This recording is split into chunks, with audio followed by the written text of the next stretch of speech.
I stood frozen in the middle of my own birthday party, champagne dripping from my designer dress, while 200 guests erupted in laughter at my humiliation. My husband Marcus had just announced to everyone that he was leaving me for my younger sister, and my parents stood beside them, smiling like they had orchestrated the whole thing. What none of them knew was that in less than 6 hours, a single phone call would destroy everything they had built, and I would be the only one left standing. My name is Victoria Ashford, and until that October evening in Manhattan, I had spent 35 years being the perfect daughter, the ideal wife, and the family disappointment all at once. If you're enjoying this story and want to hear more like it, please click that subscribe button right now. We're working toward our goal of 1,000 subscribers, and your support means everything to this channel. Just hit that red subscribe button below, and you'll be part of this growing community. The Ashford name carried weight in New York's financial district. My father, Richard Ashford, had built Ashford Capital from a small investment firm into a billion-dollar empire over 3 decades. My mother, Catherine, came from old money and had spent her entire marriage ensuring that everyone knew it. They had 2 daughters. My younger sister, Isabel, was the golden child, beautiful, charming, effortlessly perfect in their eyes. Then there was me, the eldest, the one who graduated top of her class from Wharton, the one who spent 10 years helping build my father's company, and the one they somehow always found wanting. Marcus Thornton was supposed to be my redemption in their eyes. He came from the right family, had the right connections, and most importantly, he fits seamlessly into the world my parents had constructed. We married when I was 28, in a ceremony that cost more than most people earn in a lifetime. For 7 years, I played the role of the dutiful wife while working 80-hour weeks at Ashford Capital, managing portfolios worth hundreds of millions while Marcus climbed the social ladder using my family's name. I should have seen the signs. The late nights he claimed were business dinners. The way Isabel started showing up at our apartment when she knew I would be at work. The secret glances between them at family dinners. But I was too focused on proving myself worthy to my parents, too invested in the fantasy that hard work and loyalty would eventually earn me their respect. I was a fool, and that October night, they made sure everyone knew it. The party was held at the Metropolitan Club, one of the most exclusive venues in Manhattan. My mother had insisted on organizing it, which should have been my first warning. Catherine Ashford never did anything without calculation. The guest list read like a who's who of New York's elite, 200 people from the highest echelons of finance, politics, and society. I had wanted something small, intimate, but my mother insisted that turning 35 required what she called a proper celebration. I arrived at 7 that evening wearing a midnight blue Valentino gown that had cost $15,000. My mother had chosen it, naturally, just as she had chosen everything else about the evening. Marcus met me in the foyer, looking handsome in his tuxedo, and kissed my cheek with what I thought was affection but now recognized as performance. The ballroom was spectacular, decorated with thousands of white roses and crystal chandeliers that cast everything in a soft, romantic glow. If this story is resonating with you, please take a moment to subscribe to our channel. Your subscription helps us reach our goal of 1,000 subscribers and brings us closer to sharing more stories like this one. The evening progressed like any other society event. I made small talk with investors and smiled for photographs. My father gave a toast about family and legacy that managed to mention Isabel's recent modeling contract 3 times while barely acknowledging my contributions to his company. I drank champagne and pretended not to notice. This was normal. This was what being an Ashford daughter meant. At 9 o'clock, Marcus stood up and clinked his glass, requesting everyone's attention. I remember thinking how unusual this was. He never liked being the center of attention in these settings. The room fell silent, and he began to speak. His voice was clear, confident, carrying across the ballroom with practiced ease. "Thank you all for being here tonight to celebrate Victoria," he began, and I smiled, unsuspecting. "I've been married to her for 7 years, and I've learned a lot in that time." He paused, and something in his expression made my stomach tighten. "I've learned that some people are born to shine, and others are born to stand in the shadows. I've learned that beauty can be deceiving, and that sometimes the wrong sister walks down the aisle first." The room went completely still. I could feel 200 pairs of eyes turning toward me, waiting, watching. Marcus continued, his voice taking on an edge of cruelty I had never heard before. Tonight, I want to announce that I'm filing for divorce. Victoria, you've been a wonderful wife in the ways that matter to your parents. Dutiful, hardworking, obedient. But you've never been what I needed. You've never been Isabel. The words hit me like physical blows. I stood there, unable to move, unable to process what was happening. Then Isabel stepped forward from somewhere in the crowd. Stunning in a red dress, I suddenly realized matched Marcus's pocket square. She walked straight to him, and he pulled her into his arms and kissed her, deeply, passionately, in front of everyone. The room erupted. Some people gasped. Others whispered. Many laughed. That particular brand of cruel laughter that only comes from people who have never known real hardship, who find entertainment in the suffering of others. I wanted to disappear, to sink into the floor and never emerge. But I stood there, frozen, as my entire life collapsed around me. Then my father stood up. For one brief, desperate moment, I thought he might defend me. Instead, he raised his glass. To new beginnings, he said, his voice carrying that same tone of jovial authority he used in board meetings. Marcus, Isabel, you have our blessing. Sometimes love finds us in unexpected places, and we must be brave enough to follow it, regardless of convention. He looked directly at me, and there was nothing in his eyes but cold dismissal. Victoria, I hope you'll handle this with the dignity and discretion our family name demands. My mother stood beside him, nodding her approval. She had known. They had all known. This entire evening had been orchestrated not as a celebration but as a public execution of my dignity, a way to ensure that my humiliation was witnessed by everyone who mattered in our world. Before you continue listening, I want to ask you to hit that subscribe button if you haven't already. We're building a community here, and reaching 1,000 subscribers means we can keep bringing you stories that matter. Your subscription takes just a second, but makes a huge difference. I don't remember leaving the ballroom. One moment I was standing there, drowning in laughter and pitying glances, and the next I was in a taxi, heading back to the apartment I had shared with Marcus. My phone was buzzing constantly, texts and calls from friends and acquaintances, all wanting to be the first to offer their sympathy or, more likely, to get more details for the gossip circuit. I turned it off. The apartment felt like a museum, full of artifacts from a life that no longer existed. Pictures of Marcus and me on our honeymoon in Santorini.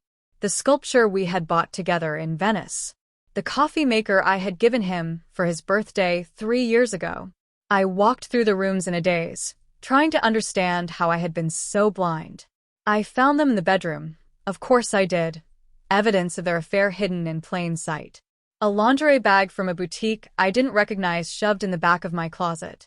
Hotel receipts in Marcus's jacket pocket, dates when I had been traveling for business. Text messages on an old phone I found in his nightstand drawer, dozens of them, going back almost 2 years. My sister and my husband, building a relationship in the spaces I had left empty while working to build my father's empire. I sat on the edge of the bed and cried until I had no tears left. Not for Marcus, I realized. I had stopped loving him somewhere along the way without even noticing. I cried for the years I had wasted trying to earn my parents' approval, for the sister I had loved who had betrayed me, for the version of myself I had sacrificed to fit into their world. I cried for the fool I had been. At 2 a.m, I was still awake, sitting in the dark living room with a glass of whiskey I wasn't drinking, when my phone rang. I had turned it back on, some masochistic impulse to see how many messages of false sympathy I had received. The number was unknown, but something made me answer it. "Is this Victoria Ashford?" a man's voice asked, professional, careful. "Yes," I replied, my voice hoarse from crying. "My name is David Chen. I'm an FBI special agent investigating financial crimes. I'm calling to inform you that we executed search warrants tonight at Ashford Capital and at your father's residence. Richard Ashford has been arrested on multiple charges of securities fraud, wire fraud, and money laundering. I'm calling you as a courtesy, given your position at the company, to inform you that you may wish to retain counsel. I sat up straight, the fog in my mind clearing instantly. I'm sorry, what? Your father has been under investigation for approximately 18 months, Agent Chin continued. We have evidence of a long-running scheme to defraud investors through false reporting and misappropriation of funds. The estimated losses exceed $800 million. Assets are being frozen, and the company will be placed under receivership. I'm sorry to be the one to tell you this, but I thought you should know before it hits the news in a few hours. He gave me his contact information and ended the call. I sat there in the darkness, trying to process what I had just heard. My father arrested. Fraud. $800 million. The company, everything he had built, everything I had helped him build, gone. Then it hit me. The offshore accounts I had questioned last year, the ones my father had told me were legitimate tax shelters. The client reports that had never quite added up, discrepancies I had brought to his attention that he had dismissed as clerical errors. The late-night meetings he had held without me, despite my being a senior partner. I had seen the pieces, but had never allowed myself to put them together, too afraid of what it would mean, too invested in believing that my father, for all his flaws, was at least honest in business. If you're still with me, please show your support by clicking that subscribe button below. We're working hard to reach 1,000 subscribers, and every new subscriber helps us continue creating content like this. It only takes a moment, and it means the world to this channel. I spent the rest of that night making phone calls. First to my own lawyer, then to the senior staff at Ashford Capital, trying to understand the scope of what had happened. The picture that emerged was devastating. My father had been running a sophisticated Ponzi scheme for at least a decade, using new investor money to pay returns to earlier investors while siphoning millions into hidden accounts. The company's stated assets were largely fictional. Client portfolios I had believed were worth hundreds of millions were worth a fraction of that, if anything at all. And I had been the perfect cover. Victoria Ashford, Wharton graduate, brilliant analyst, respected in the industry. My reputation had lent credibility to the fraud. Clients had trusted their money to the company because they trusted me. I had been used, my competence and my name weaponized to facilitate my father's crimes. By sunrise, the news was everywhere. The story had everything the media loved: a prominent family, massive fraud, hundreds of victims. My phone exploded with calls from reporters, former colleagues, and clients demanding answers I didn't have. I ignored them all and focused on one thing: protecting myself. Over the next weeks, the full extent of my father's fraud became clear. He had stolen from everyone: pension funds, charitable foundations, wealthy individuals who had trusted him with their life savings. The total losses exceeded $1.2 billion. It was one of the largest financial frauds in New York history, and the Ashford name became synonymous with greed and betrayal. Federal prosecutors froze everything. The company was shut down. My parents' penthouse on Fifth Avenue was seized. Their house in the Hamptons, the cars, the art collection, all of it taken as assets subject to forfeiture. My mother's family money, tied up in trusts my father had somehow managed to loot over the years, was gone. They lost everything, and the lawsuits from defrauded investors ensured they would never recover.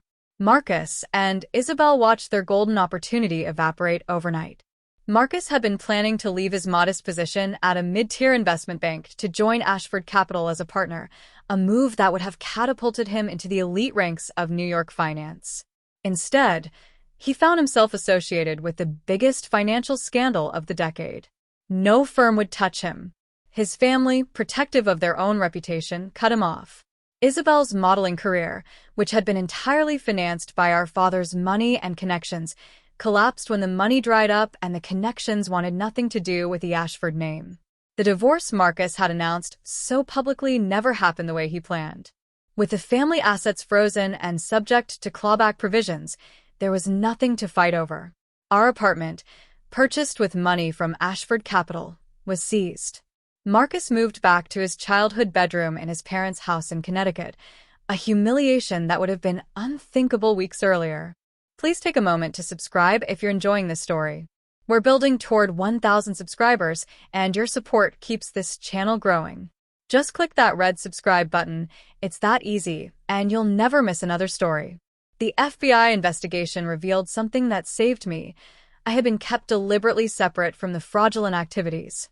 My father had compartmentalized his company, giving me control over legitimate operations while running his scheme through a parallel structure I had never accessed. Emails and documents showed that I had repeatedly questioned irregularities and had been lied to or misdirected. The federal prosecutors determined I was a victim, not a co-conspirator. More than that, I had something nobody else in my family had: my own money, earned through legitimate work before I joined my father's company, invested separately, untouchable by the federal seizures. It wasn't a fortune by Ashford standards, but it was enough to start over. I had apartments I had purchased as investments, rental income that had nothing to do with Ashford Capital. I had been careful, even paranoid, about keeping my personal finances separate from the family business. That paranoia saved me. My father went to trial 8 months after his arrest. I attended every day, sitting in the back of the courtroom, watching as prosecutors dismantled his defense piece by piece. He never looked at me, not once during the entire trial. My mother sat behind him, her face a mask of rigid dignity, playing the loyal wife even as the evidence of his crimes mounted.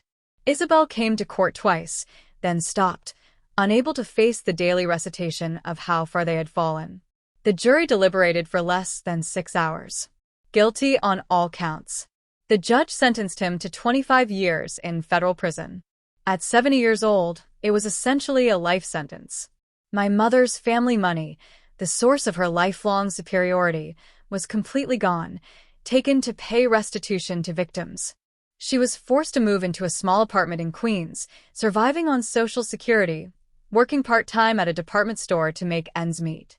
The woman who had once hosted governors and senators at her dinner table now rang up purchases for people who didn't know or care who she used to be.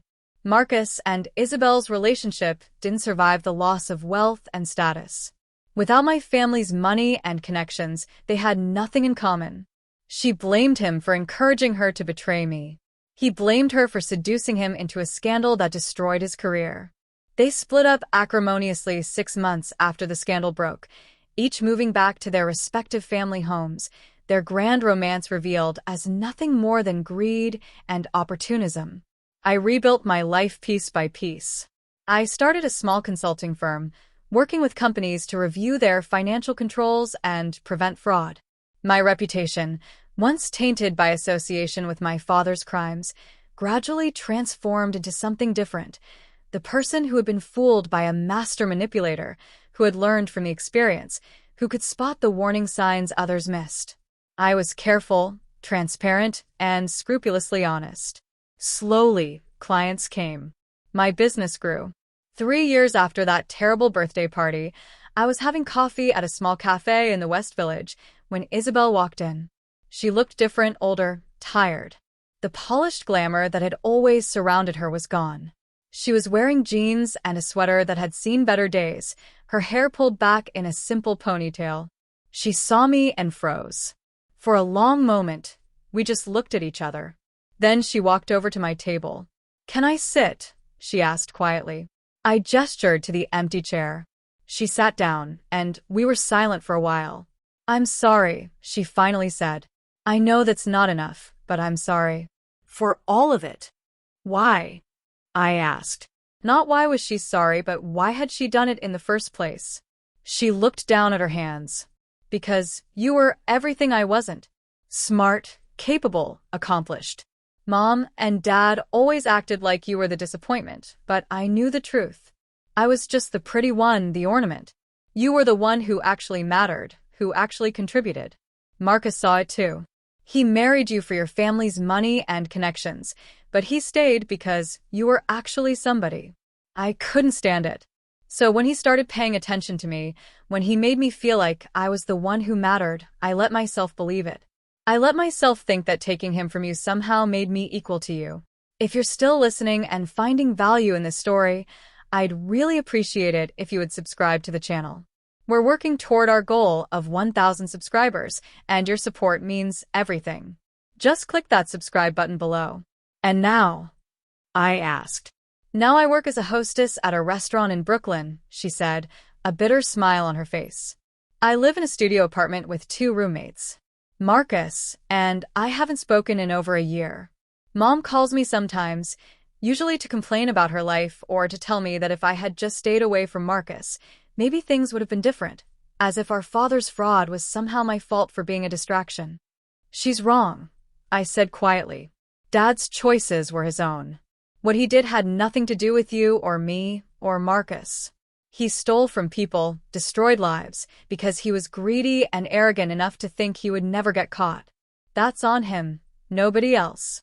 Isabel looked up at me, tears in her eyes. How are you so calm about this?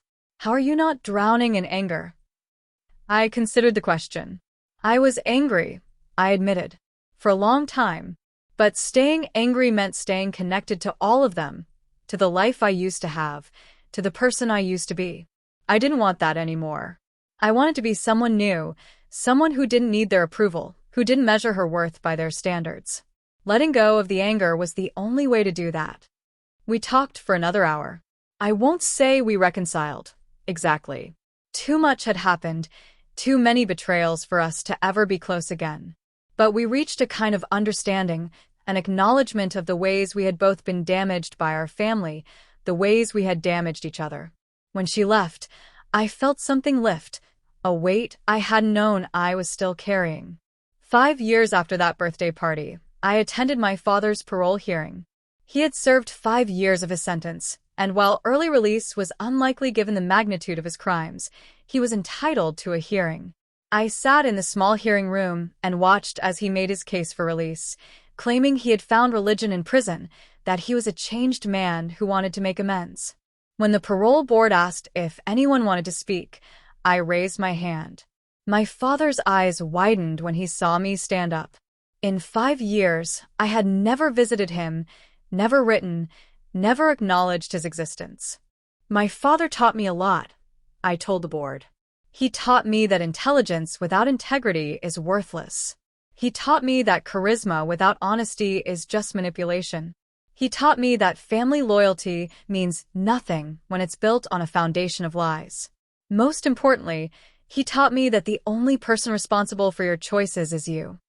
I looked directly at him. You stole from hundreds of people, Dad. You destroyed retirement funds, emptied charitable foundations, took money from people who trusted you. You used me, used my reputation and my work to make your frauds seem legitimate. You humiliated me at my own birthday party as part of some twisted plan to distract from your crimes. And through it all, you never once considered anyone but yourself. I turned back to the board. He should serve every day of his sentence. Not as punishment, but as a consequence. Actions have consequences, and he needs to face his.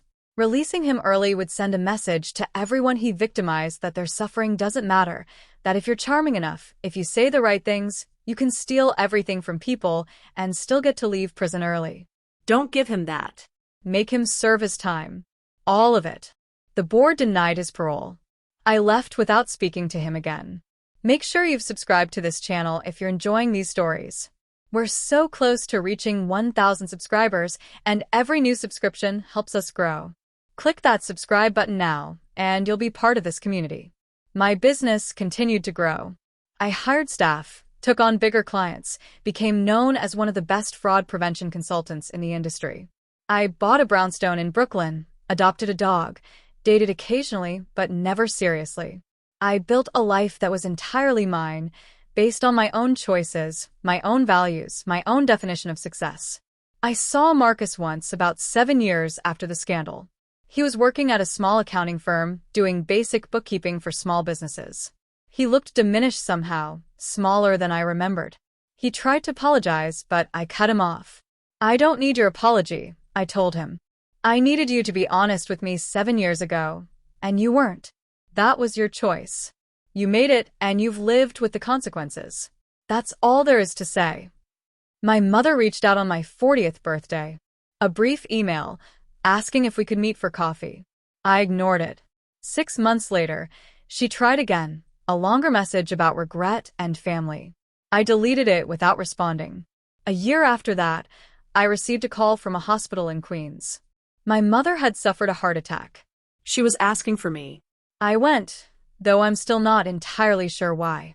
She looked old, fragile in the hospital bed, nothing like the imperious woman who had once ruled New York society. When she saw me, she started to cry. "I'm sorry," she whispered. "For all of it.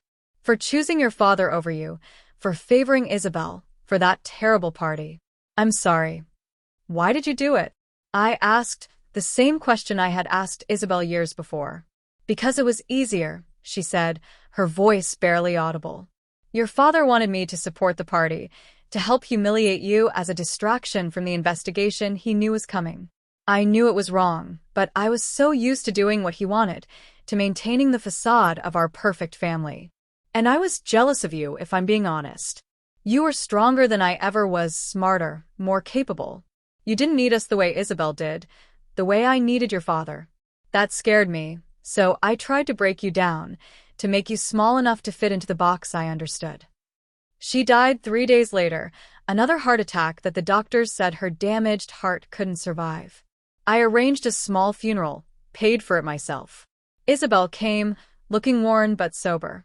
We stood together at the graveside and watched as they lowered our mother into the ground beside the empty plot reserved for our father.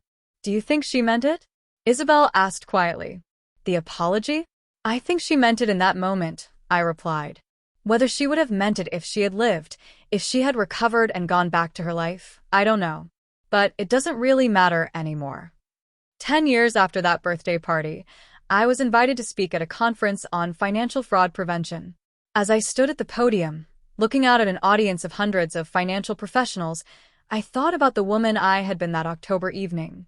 Desperate for approval, willing to sacrifice everything for people who would never value her, blind to the truth that was right in front of her.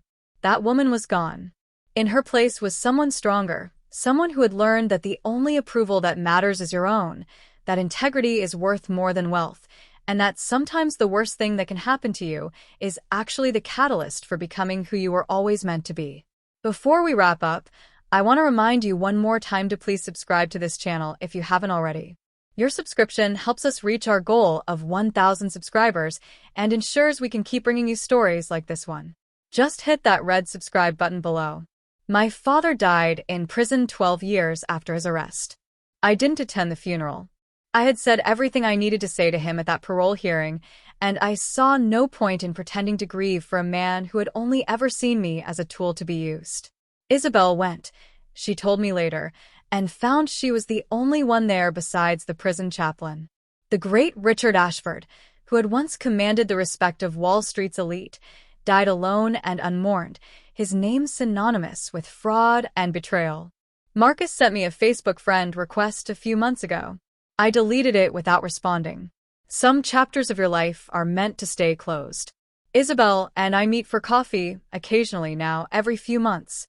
We're not close, we'll never be close, but we've reached a place of mutual understanding. She's working as a counselor for young women struggling with addiction and eating disorders, using her own experiences with the pressures of image and perfection to help others. She's dating someone, a teacher she met at a community center, someone who has no idea who the Ashfords were and doesn't care. She seems, if not happy, at least content. I'm 50 now. My business is successful.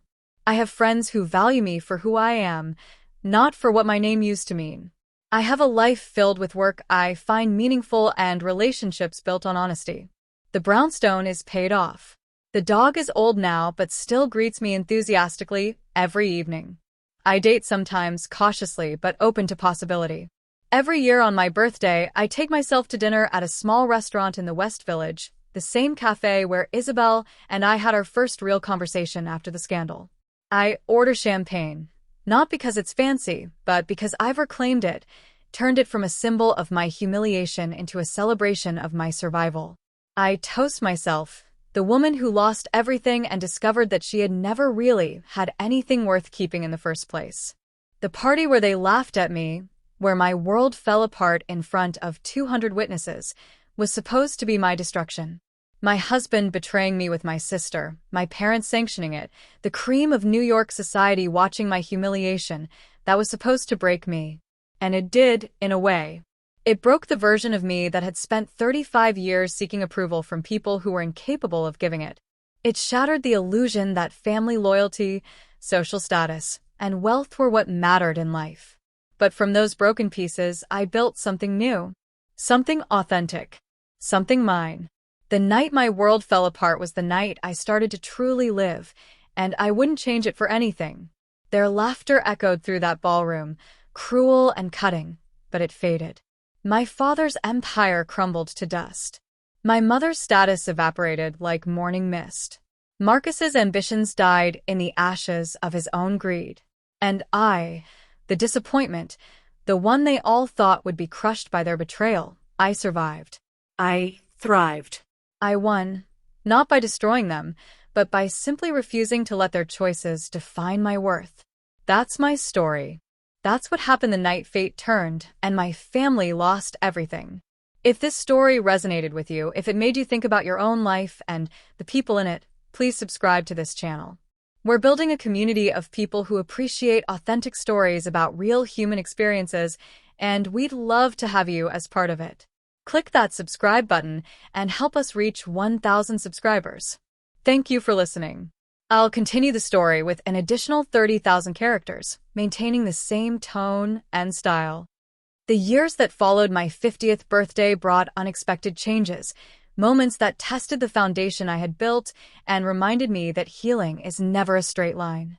It's easy to say you've moved on, that you've forgiven or forgotten, but life has a way of presenting situations that force you to confront whether you truly have. If you're just joining us or you've been listening this whole time, please take a second to subscribe to our channel. We're working hard to build a community here, and reaching 1,000 subscribers is our next big milestone. Your subscription really does make a difference, so click that red subscribe button below. It started with a phone call from a number I didn't recognize, which I almost didn't answer. I had learned over the years to be cautious about unknown numbers, too many reporters early on, too many angry victims of my father's fraud looking for someone to blame. But something made me pick up that Tuesday afternoon as I sat in my office reviewing a client's financial controls. "Victoria Ashford?" a woman's voice asked, professional but with an undercurrent of something I couldn't quite identify. "Speaking," I replied, already mentally preparing to end the call if this was another journalist looking for a retrospective piece on the Ashford scandal. "My name is Jennifer Morrison. I'm an attorney representing the estate of Eleanor Harrison. Mrs. Harrison passed away 3 months ago, and you're named in her will." The name meant nothing to me initially. I told the attorney as much, explaining that I didn't know anyone by that name and that there must be some mistake. "Mrs. Harrison was one of your father's victims," Jennifer explained gently. "He managed her retirement accounts, approximately $3 million that she had saved over 40 years of working as a pediatric surgeon. She lost everything in the fraud. The Federal Restitution Fund returned about 12% of what she lost, nowhere near enough to maintain the retirement she had planned." My stomach tightened. I had read the victim impact statements during my father's trial, hundreds of them, each one a story of trust betrayed and lives destroyed. But I couldn't recall this specific name among so many. "I'm very sorry for what happened to Mrs. Harrison," I said carefully. "But I don't understand why I would be in her will. I had nothing to do with the fraud." The investigation cleared me completely. "Mrs. Harrison was aware of that," Jennifer replied. "In fact, that's why you're in her will. She followed your career after the scandal, read articles about your fraud prevention business, saw interviews you gave about rebuilding after personal and professional catastrophe. She told me several times in the last year of her life that you gave her hope, that seeing you refuse to be destroyed by your father's actions helped her find the strength to keep going after losing everything she had worked for." I was speechless. Someone my father had victimized had been following my life, had found inspiration in my survival. It seemed impossible. "Mrs. Harrison lived modestly in her final years," Jennifer continued. "She worked part-time at a free clinic until her health no longer permitted it. She lived in a small apartment and carefully managed what little money she had. When she died, her estate was valued at approximately $87,000, mostly from the small restitution payment and Social Security she had saved rather than spent. She left specific instructions in her will. Half of the estate goes to the free clinic where she worked. The other half, $43,500, goes to you. To me? I couldn't process what I was hearing. Why would she leave money to me? I'm Richard Ashford's daughter. My father destroyed her retirement. I asked her the same question, Jennifer said, and I could hear the smile in her voice. She told me that you were the only Ashford who had taken responsibility, not for your father's crimes, since those weren't yours to own, but for building something honest from the rubble. She said that money represents possibility, and she wanted you to have the possibility to do something meaningful with it, something that would honor all the victims by preventing future frauds. She also left you a letter. Make sure you're subscribed to this channel if you're finding this story compelling. We're building toward 1,000 subscribers, and every new member of our community helps us continue creating content like this. Just click subscribe below. The letter arrived 3 days later, along with the legal documents I needed to sign to accept the bequest. Eleanor Harrison had beautiful handwriting, old-fashioned cursive that spoke of a different era. I sat in my living room with a cup of tea and read her words, tears streaming down my face.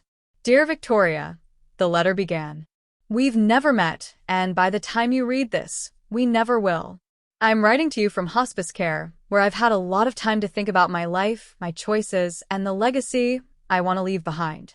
Your father stole my retirement, the financial security I had spent 4 decades building. When I discovered what he had done, I was 73 years old, too old to rebuild, too tired to start over. I was angry, devastated, and for a long time, I wanted someone to blame beyond your father, who is safely in prison and beyond my reach. I read about you in the newspapers, about how you had been publicly humiliated at your own birthday party, about how you had lost your marriage and your family's respect. Part of me, I'm ashamed to admit, felt satisfied. If I couldn't have justice, at least Richard Ashford's daughter was suffering too. It was petty and wrong, but grief makes us cruel sometimes. Then I started following your work. I read an interview you gave about starting your consulting business, about how you were determined to help prevent other families from experiencing what yours had caused. I watched a video of you speaking at a conference about the warning signs of financial fraud, the same warning signs you had missed in your own father's company. You were honest, vulnerable, and committed to making a difference. That's when I understood something important. You were a victim too, just in a different way. Your father didn't just steal money from people like me. He stole your reputation, your trust, your family. He used you, turned your competence and your good name into tools for his fraud. And instead of hiding from that, instead of changing your name and disappearing, you faced it head-on. You built something meaningful from the wreckage. That takes a kind of courage I'm not sure I had at your age. The money I'm leaving you isn't much, especially compared to what your family once had. But it's honest money, saved carefully from the small restitution payment and my Social Security. I want you to use it however you think best serves the cause of preventing fraud and helping victims. Maybe you'll put it toward a scholarship for someone studying financial ethics. Maybe you'll use it to provide free consulting to nonprofits who can't afford your regular rates. Maybe you'll find some other way to turn this small amount into something that matters. Whatever you choose, know that this gift comes without resentment or bitterness. Your father's crimes were his alone. You've spent years proving that you're nothing like him, and I believe you. I hope this money, given freely and without expectation, helps you continue the good work you're doing. The world needs more people like who you've become and fewer like who your father was. Thank you for giving an old woman hope in her final years. That's worth more than any retirement account. With respect and admiration, Eleanor Harrison. I sat there for a long time, holding that letter, crying for a woman I had never met, for all the victims of my father's greed, for the strange and unexpected grace she had shown me. Her gift wasn't about the money. It was about absolution, about one victim looking at Richard Ashford's daughter and saying, "You're not him. You're better than him. Keep going." I created the Eleanor Harrison Memorial Fund 2 weeks later. I matched her donation with my own money and established a program that provides free fraud prevention consulting to small nonprofits and charitable organizations, the kind of entities that had been particularly vulnerable to schemes like my father's. The fund also sponsors an annual scholarship for students studying financial ethics, specifically targeting students from modest backgrounds who might not otherwise have access to graduate education in finance. Please subscribe to our channel if you haven't already. We're working toward 1,000 subscribers, and your support helps us share more stories like this one. Click that red subscribe button, it only takes a moment. Eleanor's letter and her unexpected gift changed something in me. I had spent years building my business and my new life, but I had done it with a kind of defensive energy, proving to myself and others that I wasn't my father, that I was capable and honest and worthwhile. Eleanor's gift released me from that constant need to prove myself. She had looked at what I had built and declared me enough. It was a permission I hadn't known I needed. 6 months after establishing the fund, I received an email from a young woman named Sarah Chen. She had been awarded the first Eleanor Harrison Scholarship and wanted to thank me personally. We met for coffee, and she told me her story. Her parents had been victims of a different investment fraud, not my father's but similar in its devastation. They had lost their life savings, and Sarah had watched them struggle to recover. She wanted to study finance not to get rich, but to understand how such frauds worked and how they could be prevented. "Your father destroyed a lot of lives," Sarah said, not cruelly but matter-of-factly. "But you're using your knowledge and your experience to prevent it from happening to others. That matters. That's why I wanted to meet you, to tell you that what you're doing makes a difference." I started mentoring Sarah, and through her, I connected with other students and young professionals interested in financial ethics and fraud prevention. I began teaching a seminar at Columbia 1 evening a week, sharing everything I had learned about identifying fraud, about the psychological patterns that make people vulnerable to schemes, about building systems of accountability and transparency. My business continued to grow, but I became more selective about clients, focusing on organizations whose missions I believed in rather than simply chasing revenue. I worked with charter schools and community development organizations, with environmental nonprofits and affordable housing groups. I taught them how to protect themselves from the kind of predator my father had been. Isabel's path took an unexpected turn as well. 3 years after our mother's funeral, she called me one evening, her voice trembling with excitement. "I'm getting married," she said. "I know we're not close, and you have every right to want nothing to do with any celebration of mine, but I'm calling because I want you to be there. Not as a bridesmaid or anything formal, just there. Because despite everything, you're my sister, and this is important to me." I surprised myself by saying yes. The wedding was small, held in a community garden in Brooklyn on a sunny afternoon in May. Isabel married David, the teacher she had mentioned years before, a kind man with an easy smile who clearly adored her. There were maybe 30 people there, friends and colleagues, no society photographers, no designer gown, no pretense. It was genuine and sweet, and watching Isabel exchange vows with this man who knew her history and loved her anyway, I felt something shift in my chest. During the small reception that followed, Isabel found me sitting at a picnic table, watching the celebration with a glass of wine. "Thank you for coming," she said, sitting down beside me. "I know it couldn't have been easy." "It's good to see you happy," I replied, and I meant it. Genuinely happy, not performing happiness for an audience. "That's all I used to do," she said quietly. "Perform. Be beautiful, be charming, be whatever people wanted me to be. I didn't even know who I actually was underneath all that performance. These past years, losing everything, having to build a real life with real work and real relationships, it's been hard but also freeing. I'm not pretty enough anymore to coast on looks. I have to actually be someone, have something to offer beyond a nice smile and the right last name." If this story is resonating with you, please help our channel grow by subscribing. We're working toward 1,000 subscribers, and your support means everything. Just hit that subscribe button below and join our community. "You are always more than that," I told her. "You just didn't believe it. Mom and Dad convinced you that being beautiful was your only value, and you believed them because it was easier than fighting. But you were always capable of more." "I wasn't ready to hear that before," Isabel said. "I needed to hit bottom, to lose everything, to become nobody before I could figure out how to become somebody real. Does that make sense?" More than you know. I replied. We talked for a long time that afternoon, really talked in a way we never had before.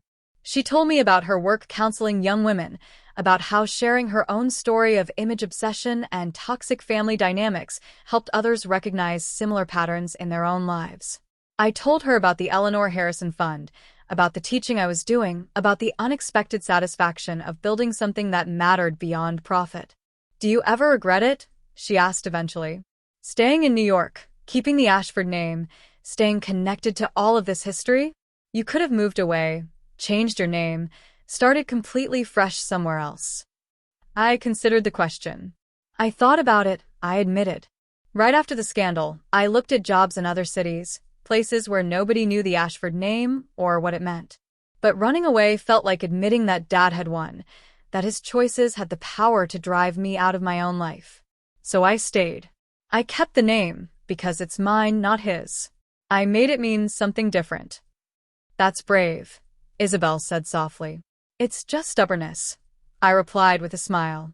The one trait we definitely inherited from him, though hopefully we're using it better than he did.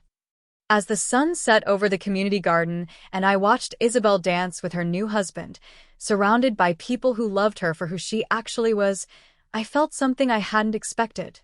Peace. Not the absence of pain or anger, but a deeper acceptance that life is complex, that people are capable of both terrible cruelty and genuine growth, and that family is something you can choose to redefine rather than something you're forever trapped by. The Eleanor Harrison Fund grew beyond my initial expectations. Other victims of financial fraud began contributing, small amounts mostly, but each one representing a choice to turn their pain into prevention.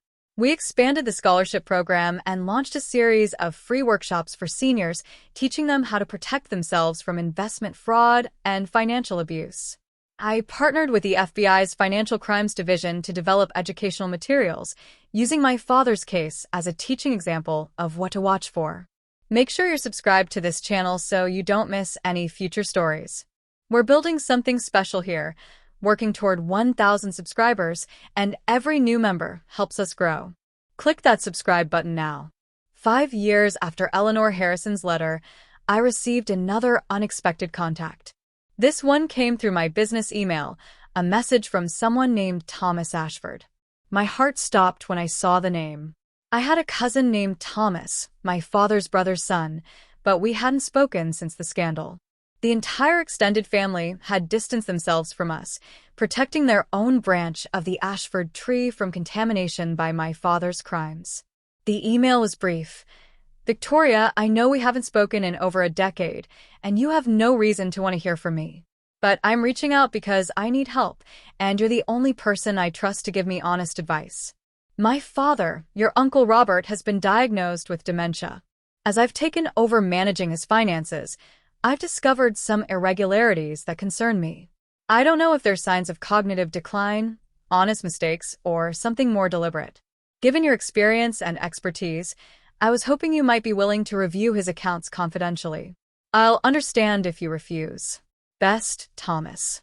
I stared at that email for a long time. My Uncle Robert had cut off all contact with my father, my mother, and me after the scandal broke.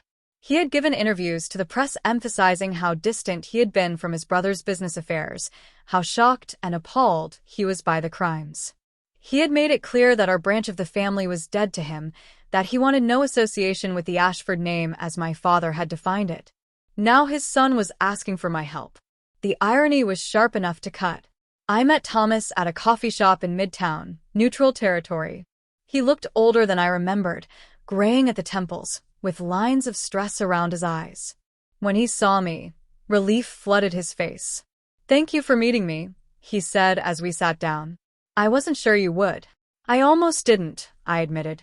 "Your father made his feelings about me and my parents very clear." Thomas winced. "He did. "And I'm not going to make excuses for him or ask you to forgive him. But this isn't about him, not really. It's about doing the right thing, and you're the person best qualified to help me figure out what that is." He showed me the documents he had brought, account statements and investment reports that did show concerning patterns. Money moving between accounts without clear documentation, investments in unusually risky ventures for someone of Robert's age and stated risk tolerance, withdrawals that didn't align with his normal spending patterns. It could be cognitive decline, I said, reviewing the papers. Early dementia often shows up in financial decision-making before other symptoms become obvious. Or it could be someone taking advantage of his cognitive decline, a financial advisor or caregiver manipulating him. Or, I paused, choosing my words carefully, it could be something he's been doing for a while, irregularities he was better at hiding before his cognitive abilities started declining. Thomas looked sick. You think he might have been doing something like what your father did? I think it's one possibility among several, I said. The only way to know is a thorough forensic review of all his accounts, going back at least 10 years, maybe longer. If he's being victimized, we need to stop it and protect him. If he's been engaging in fraud himself, we need to know that too, both to stop it and to protect his victims. Please subscribe if you're enjoying this story. We're working hard to reach 1,000 subscribers, and your support makes all the difference. Click that red subscribe button below and be part of this growing community. Thomas hired my firm to conduct the review. What we found was complicated and disturbing. Robert Ashford hadn't been running a massive Ponzi scheme like my father, but he had been engaging in a pattern of self-dealing and breach of fiduciary duty for at least 15 years. He managed money for several small family trusts and a few close friends, and he had been slowly siphoning funds from these accounts to cover personal expenses and bad investments. The amounts were relatively small by the standards of my father's fraud, a few $1 million total rather than $1 billion, but the betrayal was just as complete. The dementia made everything more complicated. By the time we confirmed what he had done, Robert's cognitive decline had progressed to the point where he couldn't meaningfully participate in his own defense or really understand what was happening. The question became, what do you do with a man who committed fraud but can no longer comprehend his crimes or their consequences? Thomas and I spent long hours discussing the options. We could report everything to the authorities and let the legal system handle it, which would likely mean seizure of Robert's remaining assets and potential criminal charges, though whether those charges could be prosecuted against someone with advanced dementia was unclear. We could quietly make restitution to the victims without involving authorities, though that felt like covering up the crimes. Or we could try to find some middle path that acknowledged the harm done while recognizing the reality of Robert's condition. In the end, we did something I never would have imagined.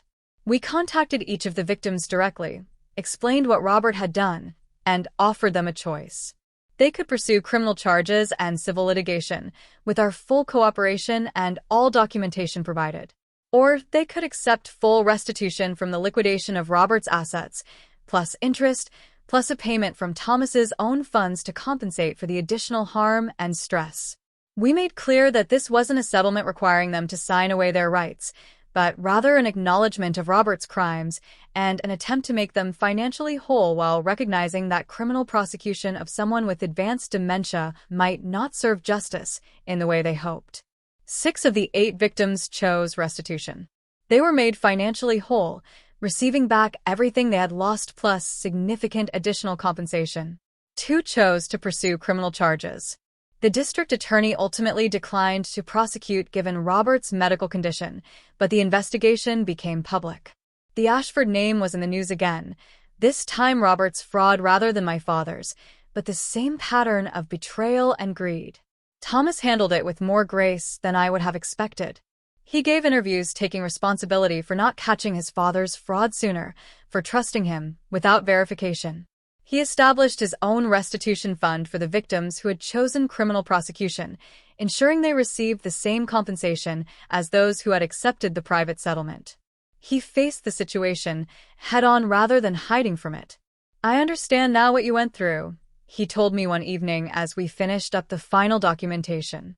Not just the scandal and the public shame, but the betrayal. Finding out that someone you loved, someone you thought you knew, was capable of that kind of systematic deception. It changes how you see everything. It does, I agreed. But you have a choice in how you respond to that change. You can let it make you cynical and closed off, or you can let it make you more careful, more intentional, more committed to being different. You're doing the latter. That matters. If you're still with me, please take a moment to subscribe to this channel. We're building toward 1,000 subscribers, and your support helps us continue creating meaningful content. Just click subscribe below. Thomas became involved with the Eleanor Harrison Fund, serving on the advisory board and helping to expand our educational programs. We developed a strange kind of friendship, built on shared trauma and a determination to ensure that the Ashford name could someday mean something other than fraud and betrayal. We joked darkly that we should start a support group for relatives of white-collar criminals, people who understood the unique pain of discovering that someone you loved had systematically hurt others. My 60th birthday approached with less dread than my 35th had. I planned a small gathering, dinner with close friends at my favorite restaurant, nothing that resembled the elaborate society event that had ended so disastrously 25 years earlier. Isabel and David would be there, along with Thomas and his wife, Sarah Chun, and several other former scholarship recipients, colleagues from my business, and a few friends from my teaching work at Columbia. The week before the party, I received a letter from my father. It was the first communication I had received from him since that parole hearing 15 years earlier. My first instinct was to throw it away unopened, but curiosity won out. "Dear Victoria," it began, and I could hear his voice in the formal phrasing, the same tone he had used in business correspondence. "I am writing to you as I approach the end of my life. The doctors tell me I have perhaps 6 months, cancer that has spread too far for treatment to be worthwhile at my age. I am 87 years old, and I have spent the last 17 years in prison for crimes I committed against hundreds of people, including you. I won't insult you with apologies or expressions of regret. You're too smart to believe them, and I'm too old to pretend I've had some kind of moral awakening. I did what I did because I wanted more money, more power, more proof that I was smarter than everyone else. I used people, including my own daughters, as tools to achieve my goals. I destroyed lives without losing sleep over it. That's who I was, who I probably still am despite the years and the punishment. But I am writing to tell you something I've never said. You were right, and I was wrong. Not about the fraud, about you. I dismissed you, treated your intelligence and your capability as less valuable than Isabel's beauty and social grace. I used your talents while never acknowledging them, let you work yourself to exhaustion building my company while never giving you the credit or respect you deserved. That was stupid and wasteful, and if I had valued you the way I should have, if I had made you a true partner rather than a useful employee, you might have caught my fraud years earlier. You might have stopped me. And that would have been better, for everyone including me. You've built something real since I destroyed our family. I follow your work from here, read the articles about your consulting business and your teaching, saw the piece about the Eleanor Harrison Fund. You took the worst thing I ever did and turned it into something good. That takes a strength of character I never had. I don't expect forgiveness, don't want it really, but I wanted you to know that I see what you've built, and I recognize it as more valuable than anything I ever created. Your success is yours alone, earned honestly, and it means something. Mine was built on lies, and it meant nothing. You won. I lost. That's the truth. Richard. I read the letter 3 times, looking for manipulation, for some hidden angle or request. But it seemed genuine, or as genuine as my father was capable of being. Not an apology, not really, but an acknowledgement. A concession that his way had been wrong and mine had been right. Make sure you're subscribed to this channel if you haven't already. We're so close to 1,000 subscribers, and every new member helps us reach that goal. Click that red subscribe button and join our community. I didn't respond to the letter. I filed it away with the other documents from that period of my life, artifacts of pain and growth that I occasionally reviewed to remind myself of how far I had come. 6 weeks later, I received notification that Richard Ashford had died in the prison hospital. There was no funeral, no memorial service. He was cremated, and his ashes were disposed of by the state. He died as he had lived, ultimately alone despite all his wealth and power and manipulation. My 60th birthday dinner was everything my 35th birthday party had not been. 20 people who actually cared about me gathered in a private room at a small Italian restaurant in Brooklyn, celebrating not who my family had been, but who I had chosen to become. We told stories and laughed and toasted the future. Isabel gave a speech about sisterhood and redemption that made everyone cry. Thomas talked about the importance of choosing integrity over family loyalty when those values conflict. Sarah shared how the scholarship had changed her life and how many other students had been helped by the fund. And I stood up at the end of the evening and thanked them all for being there, for being the family I had chosen, for helping me prove that the worst moments of your life don't have to define your future. 25 years ago, I said, I stood in a ballroom full of people who laughed at my humiliation. I thought my life was over. I thought losing my husband, my family's respect, and my place in society meant I had lost everything. But I was wrong. I hadn't lost anything real. I had lost illusions, false relationships, a life built on other people's approval and expectations. What I gained in exchange was something much more valuable, the freedom to build a life on my own terms, based on my own values, surrounded by people who see me for who I actually am and value that person. So thank you, all of you, for being part of this life I've built. It means more than you know. The next morning, I woke up in my brownstone, the dog sleeping at the foot of my bed, sunlight streaming through the windows. I made coffee and sat in my small garden, thinking about everything that had happened, everything I had survived and overcome. I thought about Eleanor Harrison, who had given me grace I didn't deserve. About Isabel, who had found her own path to redemption. About Thomas, who had faced his father's crimes with honesty and integrity. About all the students I had taught and mentored, all the organizations I had helped protect from fraud. My father was dead. My mother was long buried. Marcus had faded into obscurity, remarried to someone equally mediocre, living a small life in Connecticut. The people who had laughed at me at that party had mostly forgotten I existed, moved on to other scandals and gossip. And I was still here, still building, still growing, still proving that you can turn catastrophe into catalyst. Before we end, I want to ask one more time for you to subscribe to this channel if you haven't already. We're building a community of people who appreciate real stories about resilience and growth, and we'd love for you to be part of it. Click that subscribe button and help us reach 1,000 subscribers. The Ashford name will probably always carry the stain of my father's crimes, and now my uncle's as well. But it also carries the work I've done, the lives I've helped protect, the students I've mentored, the small but meaningful difference I've made. I can't erase the harm my father caused, but I can ensure that the name also stands for integrity, for honest work, for turning pain into purpose. That party 25 years ago was supposed to be my end. My husband's betrayal, my sister's affair, my parents' approval of my humiliation, the laughter of 200 witnesses, it was designed to destroy me. And it did destroy something. The false version of myself I had been trying to maintain, the daughter desperately seeking approval, the wife ignoring obvious signs of betrayal, the woman who measured her worth by other people's standards. But from that destruction came creation. A new Victoria Ashford, one who didn't need anyone's permission to exist, to thrive, to matter. A woman who had looked at rock bottom and decided to build a ladder.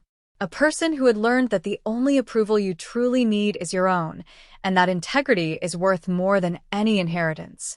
They laughed at me at that party. They thought they had won.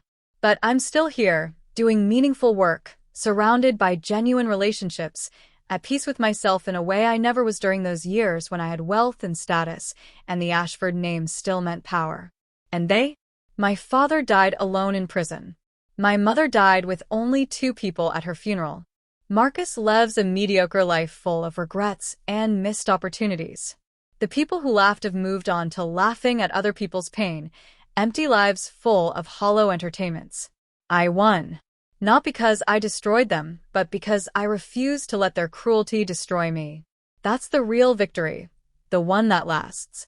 And every morning when I wake up in my brownstone, in a life I built with my own hands, I feel that victory in a way I never felt success during all those years in my father's company. The night fate turned, and my family lost everything was the night I found myself. And given the choice, even knowing all the pain it would involve, I wouldn't change a thing. Thank you for listening to my story. Please subscribe to our channel, help us reach 1,000 subscribers, and be part of this community we're building. Click that red button below. Your support means everything. They destroyed me at that party and laughed while my world burned, but 25 years later I'm thriving and they're all forgotten, because the best revenge is becoming someone who doesn't need revenge.